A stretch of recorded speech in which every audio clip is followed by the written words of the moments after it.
Is your gymnast struggling to achieve those bigger skills in their tumbling? They need to be able to jump higher to move on to those bigger skills and ultimately outperform the other gymnasts in their group.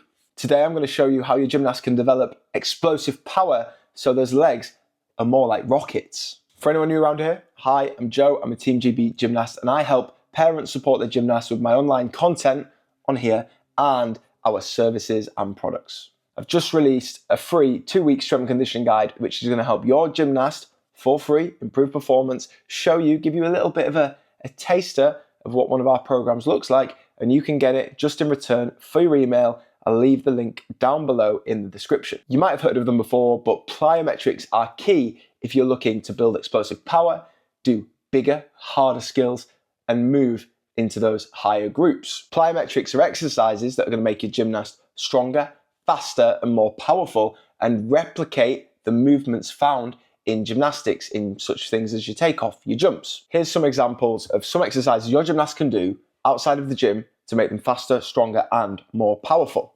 Due to their explosive nature, they can fatigue the body quite a lot, so I don't recommend you do this 7 days a week on training days and on rest days. Maybe give them a go when your gymnast's got a rest day coming up. First one, jump and land, a real basic, and you're going to see me demonstrating it absolutely amazingly here. This is a key basic thing. Even the professionals, even the best people in the world return to basics and nail this day in, day out. So you need to make sure you've got a good, strong jump and land, and you can definitely practice this one easily at home. Rebounding, gymnastics is made of rebounds. The better you are at rebounding, keeping nice, strong legs, pushing through the toes, developing those calf muscles especially, and the ankle strength and stability, the stronger and better you are going to get, or your gymnast is going to get.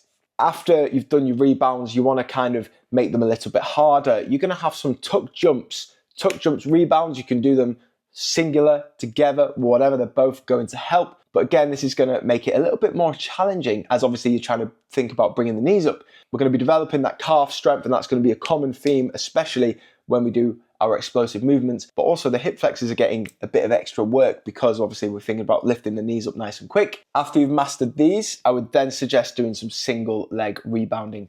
I've talked before about how we spend so much time on one leg in gymnastics, whether it's running, hopping, hurdling into a takeoff. You need to make sure that you've got good single leg strength and explosive power as well. Single leg rebounds are the way to do that. Make sure you've practiced doing some plyometrics on that single leg. Make sure your gymnast has practiced doing some plyo on the single legs as well. Next, we've got some squat jumps. Again, amazing. Mastering that squat position is absolutely perfect. And the key going forwards for a lot of your training, that movement, the squat pattern, is replicated in gymnastics when we land, just before we jump. There's so many times it's useful, and doing nice jump squats is going to make that so much easier. Obviously, as we go into the squat, we're working slightly different, so this is a good chance for your quads, your hamstrings to get used to those explosive movements and get stronger and more powerful. Then we're going to do box jumps. Now, warning, be careful with these ones. Obviously, don't jump onto the kitchen table, but if you've got a place you can do this, awesome stuff.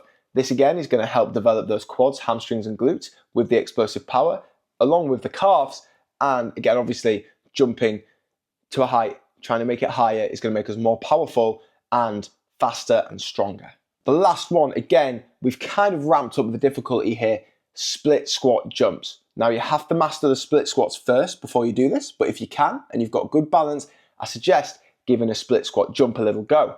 This makes the single leg exercise a little bit harder, makes you more powerful and stronger. This is going to really put some strain on that single leg, so make sure you're careful. But also you have to have stress in the muscles in order for there to be change. Start slowly, practice the exercises, look up a video if you need to. Obviously on my program you get all of these videos, just include, I show you exactly how to do every single thing because it's wicked. But start basic, build up slowly, gradually, time by time. Again, we can make these harder in lots of different ways. We can increase how many times we do them, so the reps, how many sets of a group of reps we do. So maybe you go from 3 to 4, we can make them slower, we can make them faster, we can add a hold before we do it. All of these are ways you can put more tension on the muscles, more force through the muscles, get stronger, faster, and a better gymnast. Remember, I've got that free strength and conditioning guide that, I mean, you should just download it, shouldn't you, if it's free? And it's literally got 2 workouts for 2 weeks that your gymnast can do from home in the link down below.